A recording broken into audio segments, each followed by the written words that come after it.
At Starbound, we tell stories the human way, not with artificial voices or AI garbage. What's HFY without humanity? Subscribe to keep it this way. I'm Daniel Pierce. Now, let's begin. The Grill Customs official moved with the ponderous certainty of a deep-sea pressure vessel. Faint lines, decades of service honors and molecular repairs scored the surface of his containment suit, a seamless sheath of matte gray alloy and dense polymers that articulated with servos humming at the edge of audibility. Within the helmet, a field of viscous refractive liquid obscured the official's true form, displaying only a pair of steady, focused sensor lenses. His presence seemed to compress the air in the room. "Your ship's registry is irregular," the official said, his voice a low, resonant hum that vibrated in Orson's teeth. "She's a diplomatic courier," Orson replied, his tone even. "The Wanderer, registered under the Terran Coalition banner. We file our flight plans." He kept his hands clasped behind his back. Every sensor on the Wanderer was mapping the station's power conduits and security patrol routes. The Grill extended a set of fine, articulated manipulators from his suit's wrists, tracing patterns over his folio's lighted surface. "The Roosevelt Line, a private military contractor, correct? A mercenary fleet. Your coalition outsources its defenses to clans." The final word dripped with contempt. "We hold a contract," Orson corrected. "One holding us accountable to the Coalition's Civilian Council. We find it keeps things honest." The official looked up from the folio, the sensor lenses in his helmet focusing on Orson. Their polished surfaces remained unreadable. "Honesty is a product of order. Your ship lacks discipline. They are chaotic. The Imperium will soon bring you into line." Orson allowed a small, tired smile. "A little organization goes a long way," he agreed. Beside him, his aide, a young man named Wren, shifted his weight, his knuckles whitening on his satchel strap. Orson gave a minute shake of his head. "Stay calm. This is just the overture." The inspection dragged on for another 26 minutes. The official requested the same coolant system logs 3 separate times. He then produced a wafer-thin summons plate, its surface rippling with coated light. "Imperiatrix Saucia grants you an audience." He handed the plate to Orson. Its feather-light weight felt wrong. "An honor," Orson said. The official's resonant voice was flat. "The Imperiatrix values punctuality. You would be wise to respect her patience." As they walked back to the Wanderer's airlock, Wren let out a shaky sigh. "That was intense.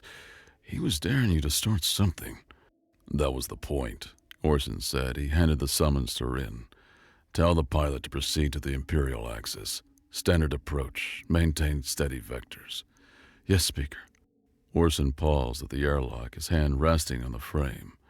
A familiar ache pulsed up his leg from the patchwork of synth cartilage and memory metal braces in his knee. The pressure always made it throb, a reminder of what miscalculation cost. The Imperiatrix's throne room ceiling, a vault of stone so black it seemed to pull light from the air, made the chamber feel like a deep-sea cavern. Polished basalt floors reflected Imperiatrix Saucia, seated on a throne carved from a star-skiff's fused core that still radiated a faint energy. She was younger than the customs official. Her containment suit, a polished volcanic black, its articulated joints nearly seamless. The fluid within her helmet was clearer, allowing a glimpse of a pale, ovoid head and dark, steady eyes accustomed to abyssal pressures. She wore robes of woven energy filaments that draped over the suit's unyielding form, accentuating her rigid posture. At her right hand stood Lord Marshal Taggart Rask, commander of the Imperial fleets. Rask was ancient. His war-form containment suit was a hulking assembly of pitted gunmetal plates layered over a flexible undersuit. Decades of micrometeorite scoring energy weapon scars gave it the texture of ancient stone. The liquid in his helmet was a churning, dark fluid. He stood like a monument, his stillness weighing on the air. Dozens of courtiers, still as figures in a frieze, lined the chamber's perimeter. Orson felt the weight of their collective attention on his shoulders. He stood alone in the center of that vast, dark space. Salcia rose, each movement economical and certain. "Speaker Orson Mallory of the Roosevelt line," she declared, her voice a clear, resonant tone that carried effortlessly to the far walls. "You stand before the Grill Imperium's sovereign, a civilization that brought order to this spiral arm when your ancestors painted on cave walls." Orson inclined his head. "Imperiatrix, you honor me with this reception." "This audience offers only consequence," she snapped, the resonant pitch sharpening. "For generations, we have tolerated your species' chaotic expansion, your violation of established borders, your improvisational approach to galactic law. That time is over. Your aggression in the Hesperus system and your piracy of all trade routes are the acts of a rogue state." "We were defending a colony world under our protection," Orson stated, his voice even. "And the piracy was impounding a vessel smuggling military-grade hardware." Rask shifted his weight, the sound a low grind of servos. "Details," he rumbled, his voice a subterranean tremor. "Inconsequential." "Exactly," Salcia agreed. "The details are inconsequential. The pattern is clear. Humanity is a destabilizing element, a fever we must break. Therefore, by the authority vested in me by my ancestors and the Imperium's will, I hereby declare a state of total war against the Terran Coalition and its affiliates." A collection of resonant hum rose from the courtiers. "I'm closing the Keystone Transit to all human traffic," Salcia continued, her tone climbing. "We will contain your colony worlds. They'll wither on the vine. We will break your line. Your people will learn the price of defiance." She stared down at him. Orson Mallory laughed. A low, genuine chuckle echoed through the throne room. The courtiers stirred. Salcia's expression tightened. Rask's helmeted form remained rigid, but the sensor lenses within shifted their focus. Orson reached into his simple, dark coat's inner pocket. He pulled out a crinkled piece of newsprint and unfolded it with care. It was a print edition of the Colonial Gazette, a civilian newspaper from 3 days ago. He held it up, displaying the front page. The headline was large, bold, and mundane. "Trade winds shift abruptly." Salcia stared at it, her focus absolute, but a flicker of confusion crossed her face. Rask, however, went still. An aide, in a sleeker, less armored containment suit, leaned toward the Lord Marshal. The aide's suit emitted a sibilant whisper. "My lord, that headline. Our analyst flagged that exact phrase as a possible sleeper code 3 weeks ago. We designated it low priority, a statistical anomaly." The fluid in the aide's helmet seemed to roil, the only sign of his agitation. Orson lowered the newspaper, its crinkling a profane sound in the hall. He folded it and tucked it back into his pocket. His expression gave nothing away as he locked his gaze directly on Lord Marshal Rask. "A total war?" Orson said, his voice level, each word sharp with implication. "You sure about that?" The Fulcrum's bridge hummed with latent power. Chief Demarius Duplessis stood before the fire control station, her fingers tapping sequences from memory across the console. She ran a final diagnostic on the main cannon, a spinal-mounted mass driver that occupied a third of the ship's length. The status light blinked a steady, permissive green. An alert chimed, soft but insistent. "Comms report," Damaris said in a clipped tone. "Intercepting a public media broadcast from the Coalition News Network, Chief." The comms tech replied, his voice crisp. "It's the Colonial Gazette's morning edition." He paused, reading the text as it scrolled across his screen. Headline reads, "Trade winds shift abruptly." A few crew members exchanged glances, but the rest of the bridge crew remained locked on their stations. Damaris's expression was impassive. "Signal command. Speaker's authority." She turned to her station, her fingers already moving over the controls. "All stations. This is fire control. Execute flash directive quietus. Spool main drive to combat readiness. Unmask IFF transponders and slave-targeting telemetry to the network. Target primary objectives. On my mark. Her command cut through the bridge's low hum. Mark.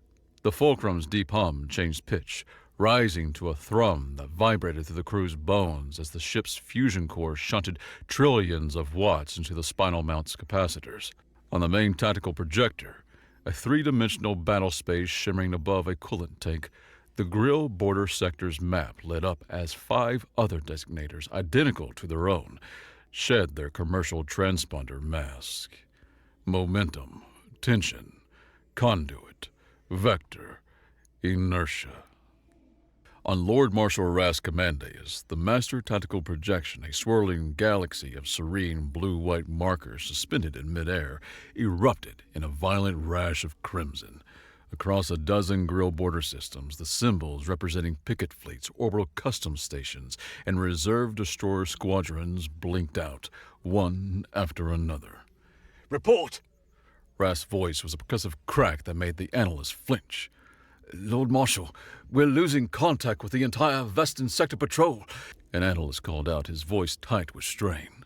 Energy spikes detected consistent with relativistic kinetic impacts. Multiple near-simultaneous strikes. Another analyst's voice cracked. Someone compromised the network. Traffic control bayous, custom checkpoints. They're broadcasting targeting data with human encryption. The affected bios were all on maintenance schedules outsourced to civilian contractors. Rask stared at the spreading stain of red on his projection. This was a decapitation, a strike aimed at the nerve center. The humans had been inside their borders for months, maybe years, masquerading as heavy salvage platforms, using the Imperium's own bureaucratic complacency as camouflage. They exploited lax oversight on low-bid maintenance contracts to physically replace hardware, turning the Imperium's own infrastructure into a synchronized sensor network for a coordinated first strike. 6 slugs, each the size of a small office building, crossed interstellar distances at a significant fraction of light speed. They arrived without warning, tearing through unprepared picket fleets and orbital stations before their shield emitters could cycle to full power. Brutal, crude, using civilian infrastructure violated every civilian rule of war. Aberrant and brilliant. This was a breakout, an escape, a desperate flight for home. The border chaos was a diversion.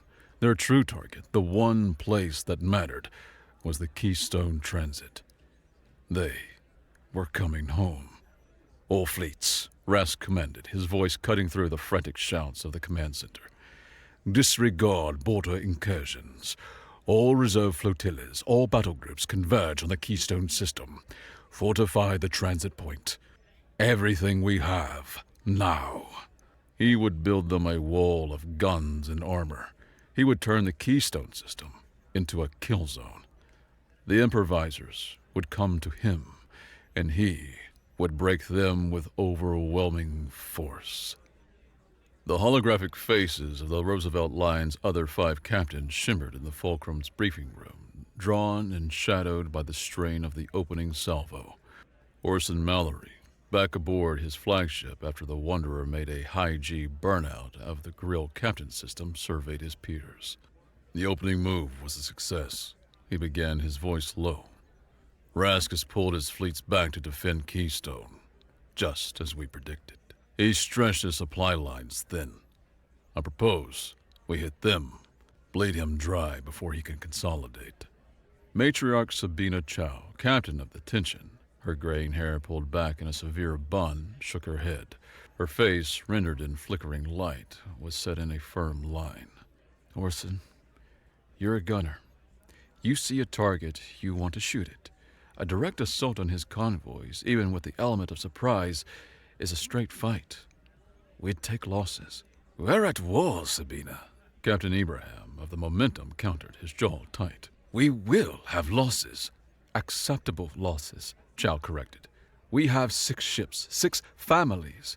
We are the Coalition's entire shield. Trading hulls with a power that can build 10 for every one of ours is a losing proposition. We should consolidate our position. Harass from a distance. Let his logistics collapse under their own weight. Harassing them lets the colony starve longer. Abraham shot back. The captains argued, split between Ibrahim's aggressive stance and Chow's caution. Orson raised a hand, ending the argument. He turned away from the holographic display, looking to the one person in the room. Damaris Duplessis stood by the wall, her arms crossed, listening. "Chief," Orson asked. "Tactical assessment." Damaris answered instantly. "Matriarch Chow's approach is safer. We lose fewer people, but it extends the campaign by an estimated 4 months. 4 more months of blockade for the colonies." She paused, her gaze meeting Orson's. "Your approach is riskier. Higher upfront casualties, but if it succeeds, it shortens the war. It might save more civilian lives in the long run." Orson nodded. "We'll avoid the warships," he said to the assembled captains. "We'll go after the supply ships. We'll use their own predictability against them. We'll turn his supply lines into a series of traps." Ortega of the Conduit nodded. Ibrahim followed. One by one, the captains signaled their ascent.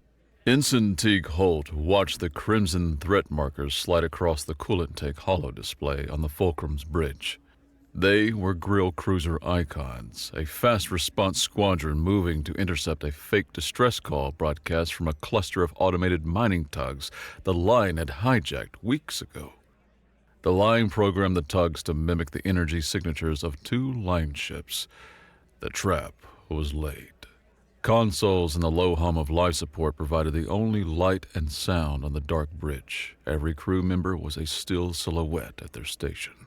"They're taking the bait, Speaker," Teague reported, his voice even. "Steady, Ensign," Orson Mallory replied from the command chair, his voice low and steady. "Damaris, are the Inertia's gunners synced?" "Locked and salvaged, Speaker." Damaris confirmed from fire control. "Ready to engage on your command." The grill cruisers slid past the asteroid field where the Fulcrum and Inertia lay in wait, their drives cold, their hulls bleeding heat into the void. They focused on the false signatures ahead. "Engage," Orson said.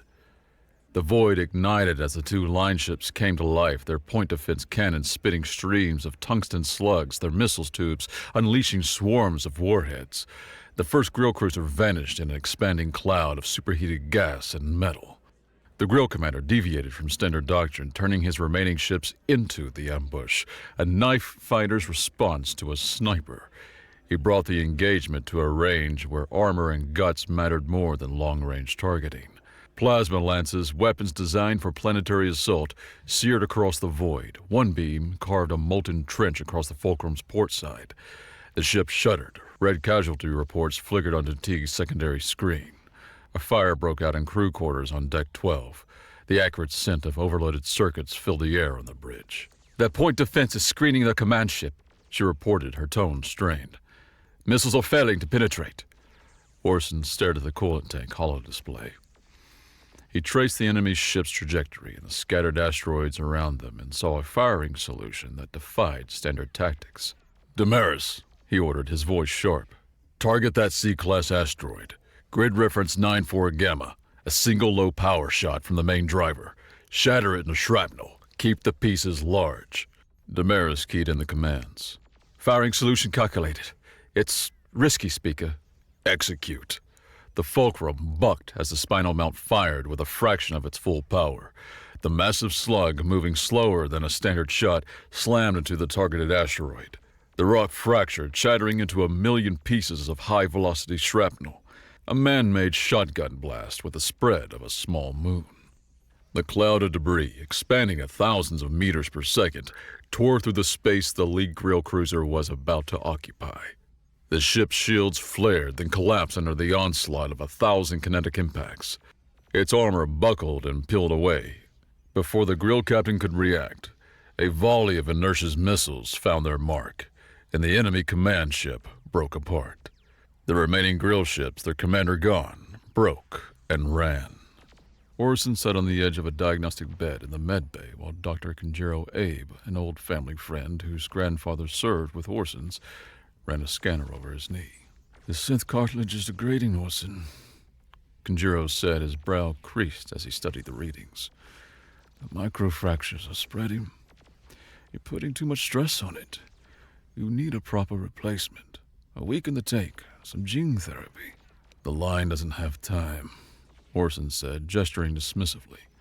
He swung his legs off the bed, testing the joint. A familiar, grinding ache shot through his bones. You make time, Conjuro insisted, unless you enjoy the limp. The pain threw him back to the Pathfinder's bridge. He had pushed the frigate too hard, miscalculated the debris field's density. A chunk of nickel iron smaller than his fist punched through the gunnery deck. It took out half his crew. The explosion threw him across the bridge, shattering his knee against a console. That limp is a reminder, Orson, Conjuro said, his tone softening as he read his friend's expression. A lesson. Conjuro left him with the medbay equipment's quiet hum. Orson stared at his reflection in the polished bulkhead. He feared winning this war the same way he had won that fight long ago, through a reckless choice that cost him his people. Damaris found Orson on the bridge, studying the main coolant tank holo display. She held a folio. Intel is in. Rask has heavily reinforced his convoy escorts and randomized his routes. He adapted. Another ambush like the last one will cost us a ship. Orson stared at the projection, at the grill supply network's thick red lines now bristling with new defensive icons. So, the supply lines are a dead end. He's forcing us to come to him, making us fight on his terms. He traced the path to Keystone. He pointed to the Helios system, the final choke point before their goal. Bleeding him dry would take too long, so we had to break the lock on the door. What's in this system? A gas giant and a handful of moons, Damaris replied, bringing up the detailed survey data. One of which, Helia Primus, has a dormant planetary defense cannon, a relic. Orson's jaw tightened. It's active now, he said. Get us to Helia. Let's see what the Lord Marshal has built for us. Mail from home arrived in a heavily compressed data packet, a burst of news and letters from the besieged colonies. On the Fulcrum's sensor deck, during a quiet moment between shifts, Teague Holt opened a message from his sister, Cora, on the colony of Meridian. Her face, pale and strained but smiling, flickered on his personal folio. Hey, Teague. Things are tight here. Rations are shrinking. We hear the grill patrols in high orbit every few hours. It's scary. She paused, taking a breath. But we also hear stories. Rumors that the line is out there fighting. That you're coming. Everyone holds on to that hope. Her smile became more genuine. Just be safe, okay? I miss you. The transmission was a week old. Teague looked away from the folio, out the thick viewport at the dense rivers of stars. He was fighting for his sister, for that pale, strained smile. The Roosevelt line arrived in the Helios system to find Rask's trap waiting for them. The moon-based cannon was operational. Its firing arc covered the only safe approach to the transit point. It would vaporize any ship running the gauntlet. On the Fulcrum's bridge, Orson stared at the flickering battle space above the coolant tank, his expression grim. A frontal assault was suicide. A long-range bombardment would fail against the moon's fortified defenses. It's a perfect kill box, Damaris said, her voice low. Getting a clean shot at the cannon's power source on the far side exposes us to its field of fire. The other captains, their faces on the holo display, remained silent, their expressions hard. Then Damaris went still as she ran a new calculation. There might be a way, she said. It's insane. The risks are astronomical. I'm listening, Orson said.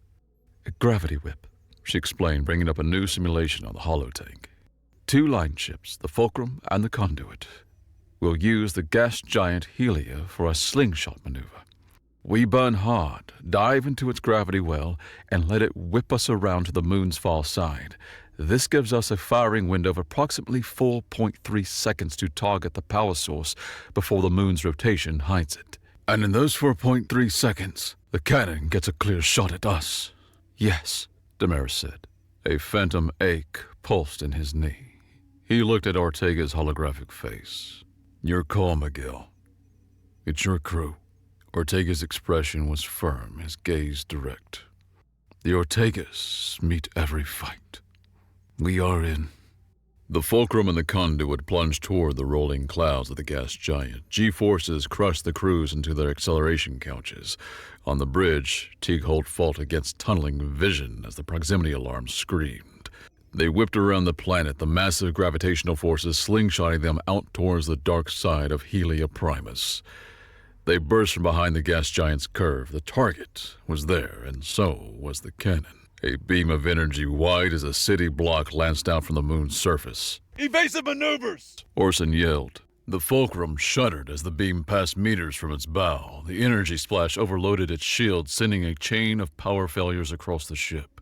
Alarms blared. The beam struck the conduit square in engineering, gutting its drive section and venting incandescent plasma into the void. But through the chaos, Damaris held her lock. Target acquired! She shouted. Firing! The fulcrum's spinal mount fired. The slug crossed the distance and struck the cannon's power source. The resulting detonation was catastrophic.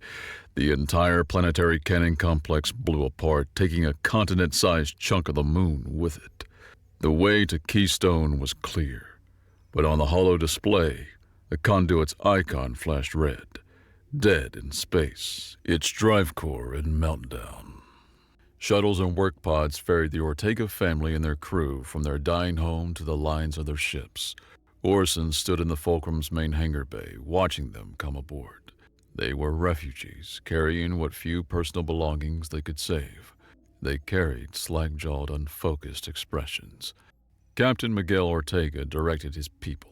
Exhaustion carved deep lines into his face. He met Orson's gaze across the hangar. Ortega, who had just lost the ship his family had called home since his great-grandmother's day, gave Orson a slow, tired nod. Orson turned to a viewport.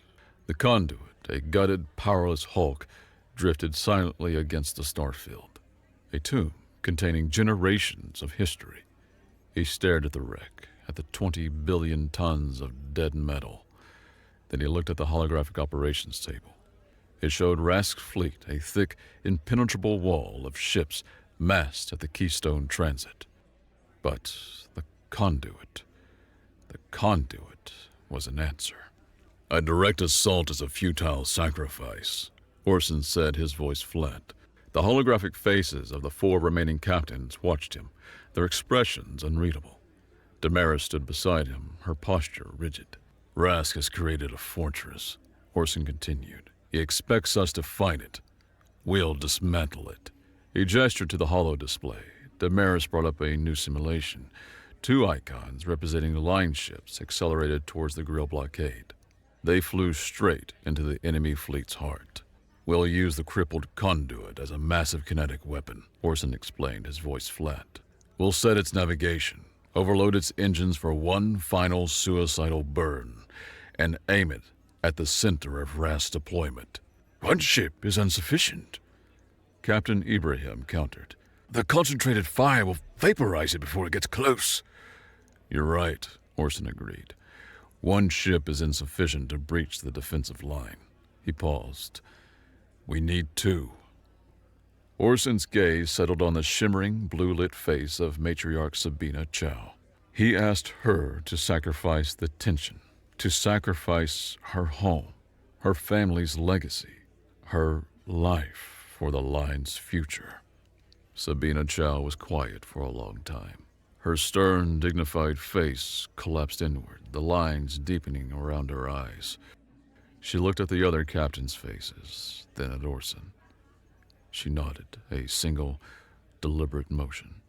The line must endure, she said, her voice clear and steady. The tension will clear the path. The crews of the conduit and tension transferred to the 4 remaining ships. The process was silent and orderly. Families split across the fleet as their homes were repaired as weapons. On the Fulcrum's bridge, a small tech team initiated the final automated sequence. Across the void, the 2 massive dreadnoughts, now giant kinetic projectiles, came to life. Their engines flared, pushing them forward on their pre-programmed course toward the Keystone Transit and the Grill fleet waiting there. They were dark, silent, ghost. Aboard his flagship, Lord Marshal Rask watched the two line ships approach. He assumed a desperate final charge. "All ships," he commanded, "concentrate fire on the lead vessels. Make them an example." Thousands of weapons opened up. Lances of energy and streams of kinetic projectiles converged on the two approaching dreadnoughts. The vessels were too massive, their armor too thick.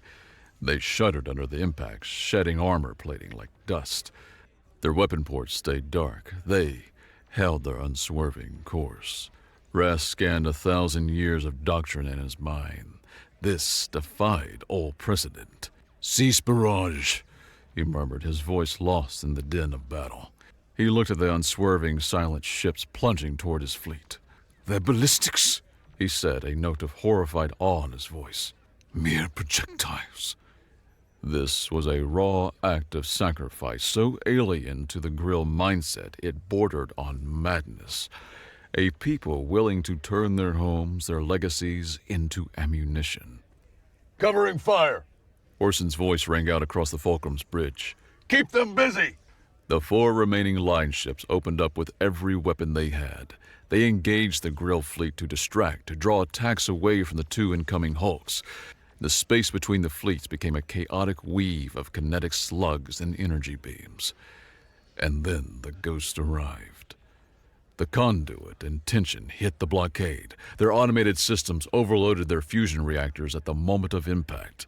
The impact triggered 2 directed nuclear explosions, unleashing the kinetic energy of 40 billion tons of metal, moving at thousands of kilometers per second. The Grill ships at the epicenter vaporized. A wave of shrapnel, radiation, and energy tore through the rest of the fleet, ripping ships apart, turning orders into chaos. The collision punched a burning, gaping hole through the heart of the Grill blockade. "All ships full thrust," Orson ordered, his voice raw. "Get through the gap, now!" The 4 remaining line ships plowed through the Grill fleet's wreckage and the incandescent ghosts of their sister vessels. Frigate-sized debris rained against their shields, the impacts of deafening statico on the hull. They were through. Ahead of them, clear and open, lay the stable, warped aperture of the Keystone Transit. The corridor to the colonies lay open. Behind them, Rask's fleet was shattered, broken, and in full retreat. On the Fulcrum's bridge, alarms faded to the ship's quiet hum. The crew stared at the tactical holotank. The ship identifiers for the conduit and the tension flickered and then winked out, leaving 2 gaping voids in their formation. They had won. The Roosevelt line held the corridor. The first civilian relief ships laden with food and medicine poured through the transit, their drives blazing as they headed for the starving colonies. On the Fulcrum sensor deck, Teague Holt received a simple text-only message, its time step only minutes old. It was from his sister, Cora. "We saw the lights in the sky. We knew you were coming." Damaris found Orson on the observation deck, a curved expanse of armored transparency that looked out onto the starfield. He watched the relief ships pass, their lights a steady stream flowing toward home. The lines of fatigue around his eyes had deepened. "We did it," she said, her voice low. She stood beside him. He kept his back to her. "How many?" he asked. "How many Chow and Ortega family members are aboard this ship now?" She answered from memory. 412 of the Chow clan, 689 of the Ortega. Over 5,000 people, their homes now memories and wreckage, were scattered among their kin on the remaining 4 ships. "A leader who wins a war is a hero," Orson said, his voice rough.